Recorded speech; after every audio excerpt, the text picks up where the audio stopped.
میں فروہ صاحبہ یہ جو کچھ بھی ملک صاحب نے ایک مجھے خوفناک منظر جو پیش کیا ہے، میں کافی حد تک پریشان ہوں اس کی وجہ سے. تو پاکستان تحریک انصاف کے کسی رہنما سے آپ بات کریں تو وہ کہتے ہیں کہ جناب کسی قسم کا احتجاج کرنا، سول نافرمانی کرنا، جلسے کرنا، جو جلوس کرنا ہمارا آئینی حق ہے، جمہوری حق ہے. ہم جہاں پہ بھی اعلان کرتے ہیں کسی شہر میں کرنے کا، آپ لوگ دفعہ 144 لگا دیتے ہیں. تو ہمارا جمہوری عمل ہم سے کیوں روکا جا رہا ہے؟ اب جو بات ملک صاحب کر رہے ہیں وہ تو کہہ رہے ہیں یار آپ تو گھر کے بچے بن کے بیٹھ جائیں اور آپ نے کسی قسم کا کوئی احتجاج وغیرہ نہیں کرنا، سڑکیں کلیئر ہونی چاہیے. یہ کس طرح ہو سکتا ہے؟ خان صاحب کی ان شارٹ کہہ رہے ہیں کہ آپ نواز شریف صاحب نے جو کیا وہ کر لیں. ارے واہ، تو شاید معاملات جو ہیں وہ اس طرف آ جائیں گے. انسپریشن ویسے ہونی چاہیے لیکن نواز شریف صاحب کی لمٹ تک ہونی چاہیے. اب یہ خان صاحب کے کیلیبر، یعنی آپ کہہ رہی ہیں کہ وہ چاہ رہے ہیں عمران خان صاحب نواز شریف بن جائیں؟ ہاں مطلب دیکھیں کبوتر ہاتھ میں پرابلم یہ ہے پکڑ لیں کہ ڈسکشن یہ ہو رہی ہے کہ عمران خان کا فیوچر یہ ہو جائے گا. ہم یہ ایک لمحے کو مان لیتے ہیں یہ ہو گیا. اچھا، کیا یہ ہو سکتا ہے؟ کیا پاکستان کی تاریخ میں کسی بھی جماعت کو یا کسی بھی مقبول لیڈر کو ایلیمنیٹ ماں سوائے پھانسی کے کیا جا سکتا ہے؟ سیاسی ایلیمنیشن کی بات کر رہی ہوں. اب پھانسی بھی سیاسی ایلیمنیشن سے بہت آگے کی چیز تھی منصور، جس کو آج تک ہم روتے ہیں. اللہ نہ کرے الطاف حسین ایگزیکٹلی. پھر ریسنٹ میں آپ نواز شریف مجھے کیوں نکالا پوری کیمپین تھی. نواز شریف صاحب جب جا رہے تھے، جب ان کے پلیٹلیٹس کم ہوئے تھے، تو اس وقت کی اسٹیبلشمنٹ کو بھی یہی پرابلم تھی کہ مقبولیت بڑھ رہی ہے.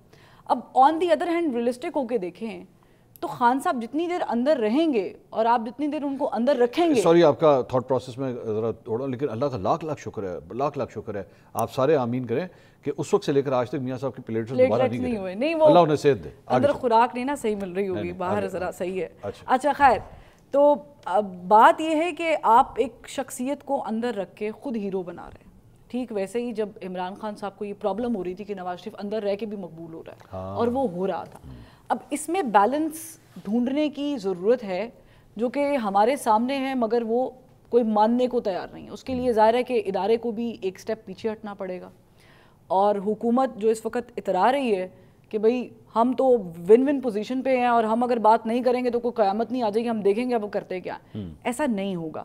آپ سلیکٹیو پی ٹی آئی سے بات کریں، آپ جنرل پی ٹی آئی سے بات کریں، آپ including Imran Khan P T I سے بات کریں یا excluding Imran Khan P T I سے بات کریں، بالآخر آپ کو بات کرنی پڑے گی. اس کو آپ اور میں کل کو بیٹھ کے ڈیل کا نام دے دیں. لیکن مانتے نہیں ہیں نا، آپ نے سنا نہیں ان کا. دیکھیں وہ بچے کا بیہیویئر بڑا خراب ہے، رپورٹ کارڈ بڑی خراب ہے ان کی. کیونکہ ان کو بتانے والے یہ بتاتے ہیں کہ خان صاحب اسی تے پھٹے چک دیتے ہوئے نے.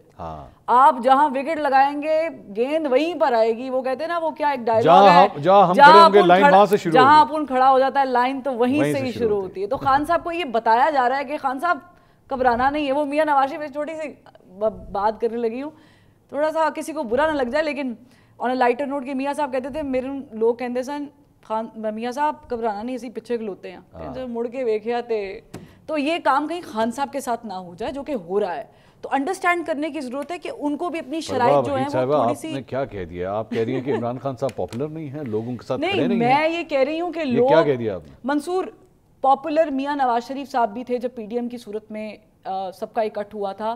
اور میں جب باہر نکل کے لوگوں سے پوچھتی تھی تو لوگ کہتے تھے کیوں کاروبار چھوڑ کے جائیں، کون ہمیں روٹی دے گا. کیا آپ لوگوں میں نکل کے پوچھیں کہ جو وہ کلٹ تیار کیا گیا ہے خان صاحب کی حمایت کے لیے، کیا وہ کلٹ اپنی پڑھائیاں، اپنے کاروبار چھوڑ کے آج کے اس مہنگائی کے دور میں باہر نکلے گا؟